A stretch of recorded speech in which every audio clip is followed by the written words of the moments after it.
दुनिया में theatre of relevance के मंजुल भारद्वाज जी हैं। पंडित जवाहरलाल नेहरू को भी स्क्रीन पर भी अगर हम उन्हें उठा करके देखें तो इतना लोकप्रिय और इतना जबरदस्त तरीके का उनका परफॉर्मेंस है। और आज आपने भी जैसे उनको वो परफॉर्म किया है, अपना रंगमंच पर परफॉर्म किया है। तो आप भारद्वाज जी, ये पंडित नेहरू को आप किस तरीके से देखते हैं? आप उनके खास करके स्टेट्समैन के रूप में उनकी प्रतिछवि को, मंजुल भारद्वाज जी। नमस्कार सभी को। और आज मैंने अभी दोनों पैनलिस्ट को सुना। मैं ये कहना चाहता हूँ आप सबको कि किताबों से निकल के जरा युवाओं के बीच जाइए, उनसे संवाद कीजिए, तो आपको गहरा धक्का लगेगा। मैं एक अनुभव यहाँ साझा करना चाहता हूँ कि यूसुफ मेहर अली सेंटर है तारा पनवेल मुंबई के पास में। और वहाँ पिछले 6 महीने पहले मैं एक अलग नाटक राजगति की तालीम कर रहा था। तो वहाँ एक आईआईटी मुंबई के युवा आए हुए थे और जब हमने राजगति का एक हिस्सा उनको दिखाया तो मैंने उनसे पूछा, देश के पहले प्रधानमंत्री का नाम क्या है? तो मम मम मम मम पप पप पप पप तत तत होता रहा। फिर हमने उनसे पूछा कि भाई आईआईटी जो संस्थान है उनके संस्थापक कौन है? और मुझे गहरा धक्का लगा कि जिस शिक्षित कौम या शिक्षा की जो हम बात कर रहे हैं या जो अभी साइंस की बात हो रही थी, तो मैं बता दूं कि वो इन संस्थानों के जो नींव रखने वाले व्यक्तित्व हैं, नेहरू, उनके बारे में स्पष्ट उनके पास जानकारी नहीं थी। दूसरी बात कि एक और हम सब बोलते हैं कि वैज्ञानिक दृष्टिकोण, क्या 5 बार नमाज पढ़ना और उसके बाद मिसाइल बनाना ये वैज्ञानिक दृष्टिकोण है? या मैं ये बात भी कर दूं कि माथे पे तिलक लगाना और भारत के पितृसत्तात्मक संस्कृति के नीचे दबे रहना, उसके बाद चंद्रयान भेजना, क्या ये वैज्ञानिक दृष्टिकोण है? और मेरा साफ मत है, जी नहीं, ये टेक्नोलॉजी को साधने की बात है, ये वैज्ञानिक दृष्टिकोण नहीं है। तो इस प्रस्तावना के साथ जब आज 14 नवंबर को सुबह 9 बजे उसी यूसुफ मेहर अली सेंटर के बापू कुटी में हमने नेहरू द स्टेट्समैन नाटक को प्रस्तुत किया, उसकी बैकग्राउंड के कुछ किस्से मैंने आपको बताए। और हमने नाटक जो हमारे साथी संजय कुंदन ने लिखा है, उसका बेसिकली उस नाटक की बनावट ही यही है कि जो आज व्हाट्सएप यूनिवर्सिटी में जो भ्रमजाल फैलाया जा रहा है, उस भ्रमजाल को हम कैसे दूर करें। हमारे पहले पैनलिस्ट ये कह रहे थे कि नहीं, उनको भुलाया नहीं गया। बिल्कुल भुला दिया गया है। आज नेहरू का जो शब्द है सेकुलरिज्म, नेहरू क्या है हमारे लिए? नेहरू हैं जिन्होंने भारत के सामाजिक और सांस्कृतिक जीवन को धर्मनिरपेक्षता यानी सेकुलरिज्म के सिद्धांत के आईन में देखा। आज कौन है जो पूरे विश्वास के साथ इस शब्द को दिन में बोलता है, दोहराता है? और रही जो आपने आनंद भाई शुरू में कहा था कांग्रेस ने भुला दिया, बिल्कुल। नई आर्थिक नीति क्या है? नई आर्थिक नीति नेहरू के जो समाजवाद को तहस नहस करने की नीति किसी और ने नहीं, कांग्रेस ने अपनाई थी। और उसी नीति का नतीजा है कि एक लालची मध्यम वर्ग तैयार हुआ और ये दिल मांगे मोर विकास के झांसे में फंसा और आज देश रसातल में। और भी बहुत सारी बातें हैं जो मैं राजनीतिक पार्टियों को कहना चाहता हूं कि कौन सी राजनीतिक पार्टी है जो आज नेहरू का नाम लेकर उनके सिद्धांतों पर चर्चा करती है? क्या क्षेत्रीय पार्टियां हैं जो लोहियावाद को या समाजवाद को मानती हैं? उत्तर आप जानते हैं। तो हमने एक संविधान सम्मत धर्मनिरपेक्ष लोकतांत्रिक राष्ट्र के जो बुनियाद रखने वाले व्यक्तित्व हैं, उनको नमन करते हुए और इस बात को ध्यान में रखते हुए कि नेहरू को किताबों से निकाल कर एक जीती जागती आवाज बनाइए, उनको लोगों के साथ जोड़िए, और आज यही हुआ। जब हमने प्रस्तुत किया नाटक, उसमें सबसे पहले नेहरू का जीवन क्या था, उसके बाद है नेहरू को हम स्टेट्समैन क्यों कहते हैं, या नेहरू में वो कौन-सा राजनीतिक समझ है, कौन-सी राजनीतिक समझ है, कौन-सी जीवटता है, जो सत्य को सत्य कहने से गुरेज नहीं करती। यानी कि वो व्यक्ति जब भारत के राष्ट्रपति सोमनाथ मंदिर के उद्घाटन के लिए जा रहे थे, तो उन्होंने फ़ोन पर कहा कि आप मत जाइए। ये सलाह देने वाला व्यक्ति कौन है? ये सलाह देने वाला व्यक्ति जो सरेआम जिसने कहा कि बहुसंख्यक द जो सांप्रदायिकता है, वो नहीं चलेगी। ऐसा कौन व्यक्ति है जो महात्मा गांधी के साथ असहमत हो सकता है? जो महात्मा गांधी के हर बात को एक प्रश्न चिन्ह के रूप में देखता है। लेकिन वही नेहरू ये भी कहता है कि महात्मा गांधी के पास वो नज़रिया था, दृष्टि थी, जो भारत की नब्ज़ को पहचानती थी। बकौल नेहरू कि ये साधारण दिखने वाला व्यक्ति असाधारण शख्सियत का धनी रहा। रही बात, उन्होंने लोकतंत्र में विपक्ष की भूमिका को रेखांकित किया, चाहे वो लोहिया हो, और याद रखिए ये लोहिया ही थे जिनकी दोस्त आई थी पार्लियामेंट में, जिन्होंने नेहरू का गिरेबान पकड़ लिया था कि आज़ादी के बाद तो आप तो प्रधानमंत्री बन गए, लेकिन हम जनता को क्या मिला? और नेहरू ने मुस्कुराते हुए जवाब दिया था कि आपको आज़ाद भारत के प्रधानमंत्री का कॉलर पकड़ने की ताकत मिली। नेहरू आत्म-आलोचना में विश्वास रखते थे।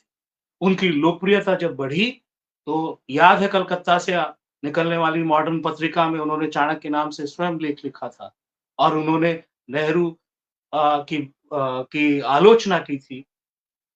और जब लोगों ने उस पर अपनी प्रतिक्रिया दी, तो उन्होंने ये राज़ भी खोला कि ये चाणक्य जिसके नाम से लेख मैंने लिखा है, वो मैं ही हूँ।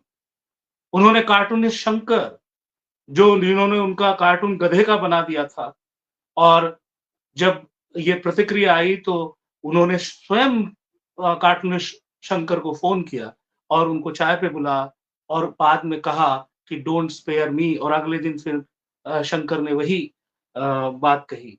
आज के उसमें जो व्यक्ति कहता है कि नहीं, लोकतंत्र में आलोचना ज़रूरी है, विरोध ज़रूरी है, दरअसल वो भारत के माथे पर लिख दिया झूठ का कलंक है। और नेहरू सत्यमेव जयते में विश्वास रखते थे। नेहरू जिन्होंने अपने अपने स्वयं के आरामदायक जीवन को छोड़कर जो किसानों के बीच रहे, जो साइमन कमीशन के विरोध में जब लखनऊ में उसका विरोध हुआ, तो उन्होंने लाठियाँ खाई, 9.5 साल से ज़्यादा जेल में रहे, और उन्होंने भारत एक खोज, जैसे हमारे पूर्व साथी ने ज़िक्र किया, ये ग्रंथ लिखे। और सबसे बड़ा उनका ये विश्वास था कि ग्लिम्पसेस ऑफ वर्ल्ड हिस्ट्री की जो पत्रमाला है, वो अपनी बेटी इंदिरा के नाम लिखकर उन्होंने ये विश्वास जताया कि इन पत्रों को पढ़ करके मेरी बेटी इल्म के आईने में अपने आप को देख पाएगी, जगा पाएगी, और एक बड़े किरदार के लिए तैयार हो पाएगी। यहाँ एक और बात भी है कि आज भारत में अ, ये हम देखते हैं, मैं ये नाटक और सिनेमा के बारे में कहता हूँ कि गांधी बहुत बड़ा एक सिनेमा बना, दुनिया में पॉपुलर हुआ, और उसको पता नहीं कितने ऑस्कर अवार्ड्स मिले। लेकिन इस जीवन में मेरी उम्र अभी 54 साल है, मुझे एक व्यक्ति नहीं मिला जिसने कहा हो कि मैं गांधी फ़िल्म देख करके गांधी के आदर्श या जीवन पर चलने के लिए तैयार हुआ हूँ।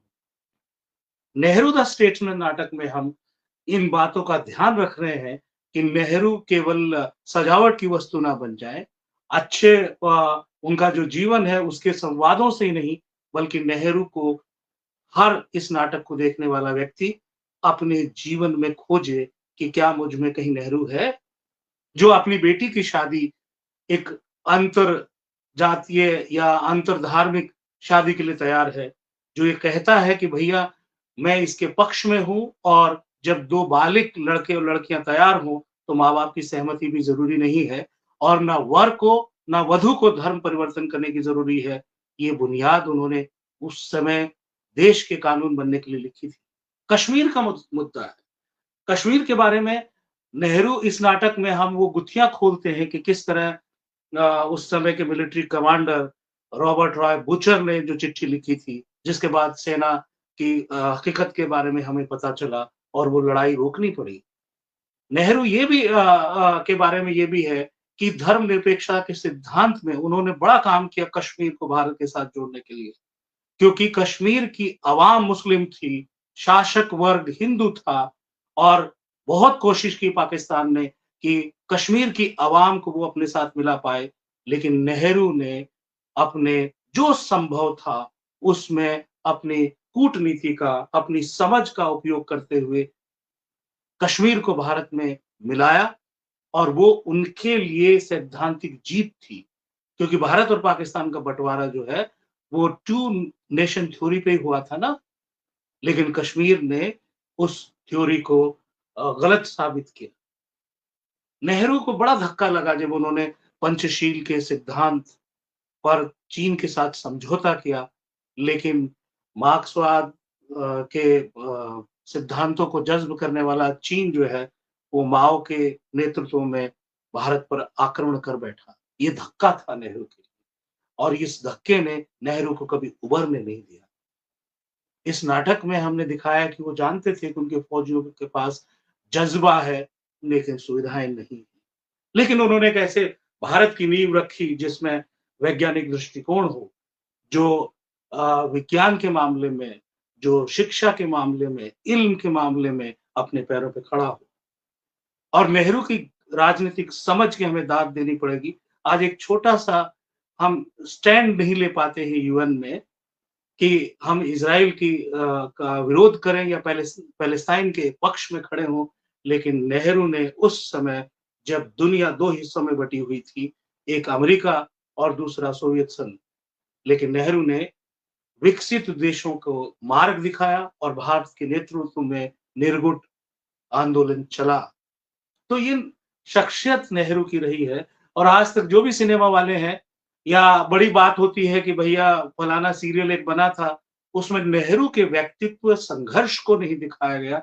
नेहरू एक शोमैन के रूप में या एक चरित्र के रूप में उभारे गए हैं, लेकिन नेहरू द स्टेट्समैन नाटक उनके चरित्र, उनके संघर्ष कि उनमें वो बात कहाँ से आई, जहाँ से वो अपना आरामदायक जीवन छोड़कर मिट्टी, धूल खाने के लिए जन-जन तक पहुँच गए और गांधी के पीर पराई को वो आत्मसात कर पाए और उन्हें जीवन भर उनको अफ़सोस रहा कि अम्बेडकर को वो आखिर तक मना नहीं पाए। उन्होंने कहा था अम्बेडकर को कि भाई मैं कैसे कहूँ जब देश का राष्ट्रपति ही इस कानून के पक्ष में नहीं है हिंदू कोड बिल के और कांग्रेस की टोपी लगाए हुए आधे से ज्यादा लोग अंदर से सांप्रदायिक हैं, लेकिन उन्होंने धर्मनिरपेक्षता को पहले आम चुनाव का मुद्दा बनाया। आपको याद होगा कि बंबई में एक शिवाजी पार्क है, जिसका राजनीति में महाराष्ट्र की बहुत महत्व है। वहां गोलवलकर ने सभा की थी, हिंदू राष्ट्र के पक्ष में तकरीर दी और उसमें 1 लाख लोग आए थे।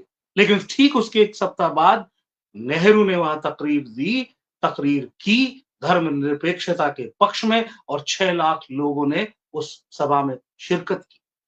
तो नेहरू पहला ही आम चुनाव धर्मनिरपेक्षता के मुद्दे पर लड़े थे और उसके बाद जो मैंडेट उनको मिला तो हिंदू कोड बिल उन्होंने पारित करवाया। ये ऐसी भ्रांतियां जो ये शासन चला रहा है लगातार पिछले 9.5-10 साल से, वो जानता है कि इस भारत में गांधी जी के बाद, गांधी जी के सर्वधर्म समभाव के बाद जो देश के रूप में बुनियाद सेक्युलरिज्म की रखी है वो नेहरू है, नेहरू है, नेहरू है और इसको हिंदू राष्ट्र बनाने के लिए नेहरू की शख्सियत को झूठ के सहारे, परपंचों के सहारे, युवाओं में व्हाट्सएप यूनिवर्सिटी के सहारे परोसा जाए ताकि वो हिंदू राष्ट्र को का सपना पूरा कर सके। मैं बड़े खेद के साथ कहना चाहता हूं कि न्यायपालिका ने भी जब राम मंदिर ट्रस्ट का जो है वो निर्णय दिया, क्या आधार था उसका? वो आघात है हमारे धर्मनिरपेक्ष सिद्धांत पर, हमारे संविधान पर क्योंकि जहां इंसान को न्याय नहीं मिलता, वहां एक पत्थर को, एक शिला को प्रतिवादी मानकर न्याय दिया गया। तो आज इस देश को नेहरू की बहुत जरूरत है, और कांग्रेस ने ही जो आर्थिक नीति, उदारीकरण की नीति अपनाई थी, हमारे जो झूठ-श्री हैं, जो लोकप्रिय हैं आज, वो उसी को बेच रहे हैं। तो नेहरू की आर्थिक, राजनैतिक दृष्टि के लिए पुनर्जागरण, यानी let's reclaim India, that is Bharat, visualised by the statesman Nehru, उसके लिए युवाओं को जोड़ने की जरूरत है और उसके लिए आगे बढ़ने की जरूरत है। फिलहाल इसी इतना ही मुझे कहना है। धन्यवाद।